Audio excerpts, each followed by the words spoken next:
Do teu falar, ó Salvador,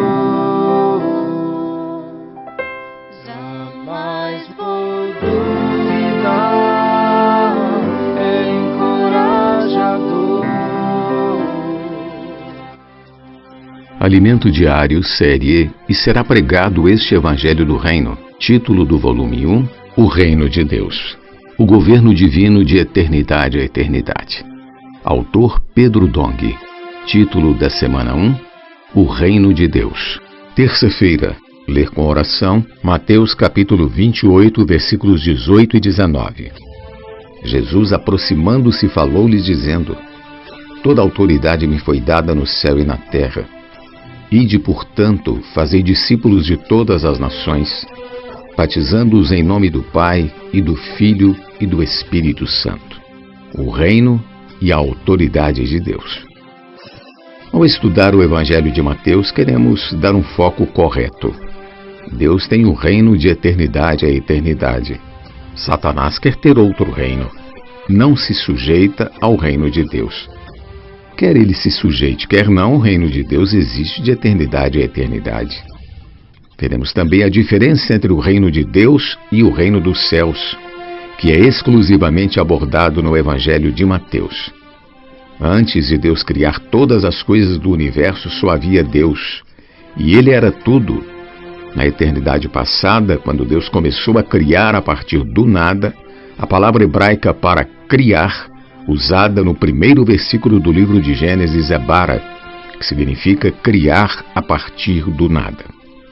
Deus criou todas as coisas por meio da palavra.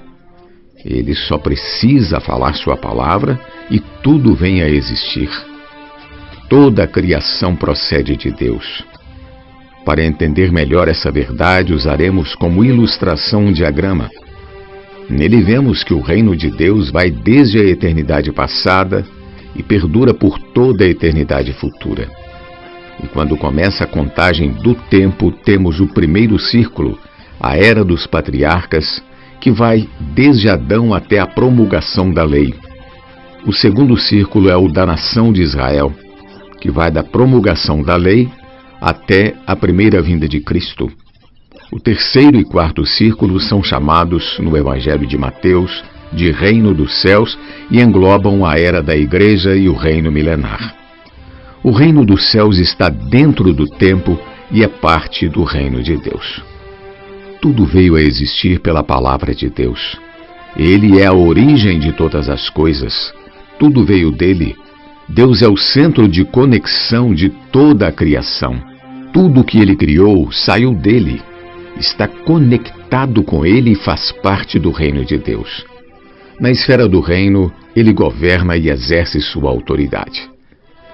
Na figura vemos à esquerda a eternidade passada e à direita a eternidade futura, que inclui o novo céu, a nova terra e a nova Jerusalém. No diagrama vemos a representação do início e do fim do tempo. A linha acima representa o reino de Deus que existe por toda a eternidade. E as duas extremidades da linha, a eternidade passada e a eternidade futura, tendem a se juntar, pois o infinito é representado por uma linha reta. Se alguém pudesse caminhar sobre essa linha reta até o infinito, chegaria ao mesmo ponto, ao ponto de partida. E ligando-se às duas extremidades do infinito, teríamos um grande círculo. O tempo, diante da eternidade, é quase insignificante. Entretanto, o tempo é para o cumprimento da vontade de Deus. Em algum momento do passado houve uma rebelião. Um arcanjo desconectou-se do governo e da autoridade do reino de Deus e levou consigo em sua rebelião a terça parte dos anjos. A esse arcanjo, Lúcifer, outrora fora dado o domínio sobre os reinos da terra. Na terra, antes de Deus criar o homem, havia criaturas pré-adâmicas que estavam sob o domínio desse arcanjo, e essas criaturas também se rebelaram contra a autoridade de Deus, instaurando o caos no universo. Para preservar o universo, Deus isolou esse arcanjo, lançando-o à Terra. Ao usar o termo Terra, não nos referimos apenas ao planeta Terra, e sim a todo o sistema da criação de Deus mencionado em Gênesis capítulo 1, versículo 2. Deus isolou a rebelião aqui, no nosso universo cósmico, e agora deseja usar a Igreja para resolver esse problema. Nesse contexto, vemos no Evangelho de Mateus que o Senhor deseja reaver a terra e, por nosso intermédio, restabelecer o governo de Deus aqui. A terra foi criada bela e formosa, mas por causa da rebelião, tornou-se sem forma e vazia.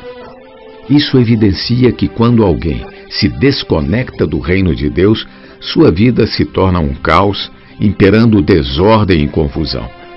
Os comportores estão nas ruas orando pelas pessoas e não raramente encontram pessoas com a vida destroçada e totalmente desordenada, tudo fora do lugar.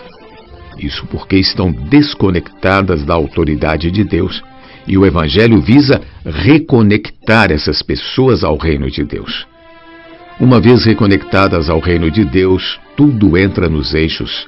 Elas passam a ter ordem e a receber o dispensar da vida divina. Esse é o foco que daremos ao desfrutar do Evangelho de Mateus. Não faremos estudos doutrinários capítulo por capítulo. Nossa preocupação é reaver o governo, a autoridade de Deus aqui na terra, por meio da Igreja.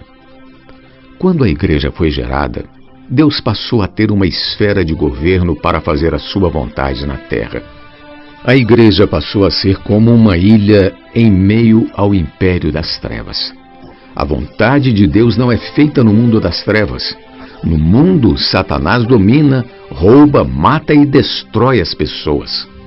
Mas a Igreja na terra é governada pelos céus. Louvado seja o Senhor!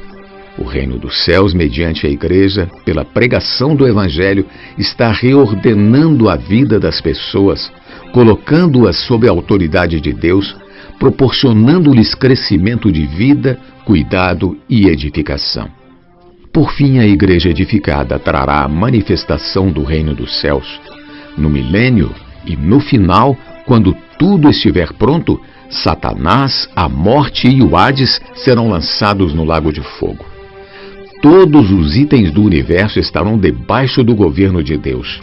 Assim, Deus reinará sobre todas as coisas e novamente será tudo em todos. Não haverá mais o elemento de rebelião para romper nosso elo com Deus. Estaremos totalmente conectados com Ele. O objetivo de estudarmos o Evangelho de Mateus é conectar todas as coisas com Deus.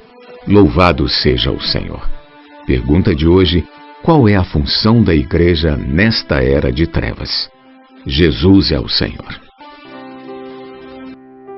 Do teu falar, ó Salvador, jamais vou duvidar, é encorajador, fiel me faz andar, faz tua glória eu ver, o mal vem derrotar. Fiel me faz andar, faz tua glória eu ver, o mal vem derrotar.